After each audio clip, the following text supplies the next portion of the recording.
This brings us to the final and most powerful theory of the impeachment case, and that is the quid pro quo, right? That is the idea that President Trump withheld the military aid in favor of trying to get the Ukrainians to investigate all of his favorite political causes, right? That's the theory. And the transcript comes out earlier this week, and the transcript at least lends credence to that theory.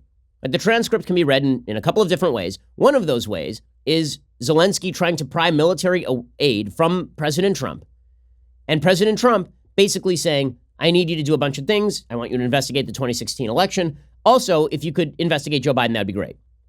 That's one way of reading it. The other way of reading it is Zelensky trying to wheedle Trump for help, and Trump basically being like, you know what? I need you to not be corrupt. And my elements of corruption are, I need you to investigate all of these things. And also, I'm not making your aid conditional on that. I'm just saying that's something that I'd like to see you do. Right there. Those are the two ways of reading that conversation. Well, obviously, the Democrats would like to read this in the most nefarious way. And so Cory Booker, the failing presidential candidate from New Jersey, the senator from New Jersey, Mr. Potato Head, he's on with Ali Velshi over on MSNBC.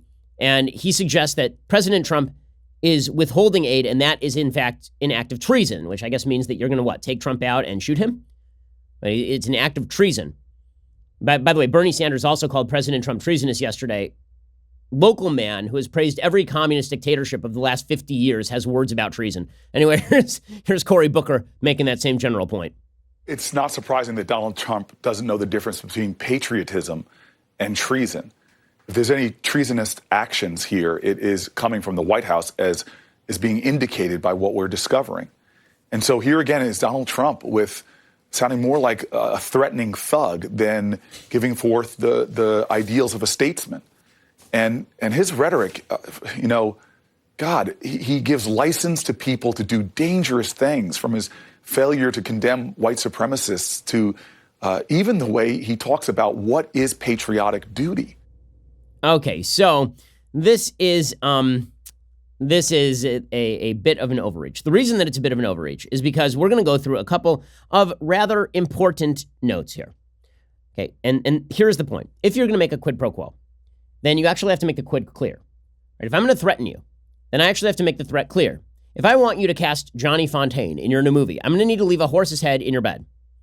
If I want you to cancel your contract with the band leader, I'm going to need your brains or your signature on the piece of paper. A threat is a threat only when there is an actual threat, and only when you know there's a threat.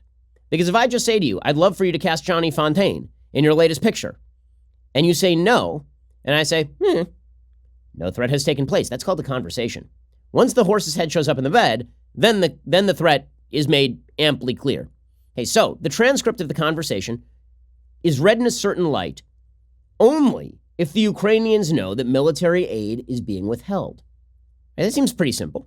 Right? It seems like a pretty simple precondition. If they know that the aid is being withheld, then that obviously creates a darker look for the conversation. Because if they don't know the aid is being withheld, then they're negotiating for what? Like just generalized better relations with Trump.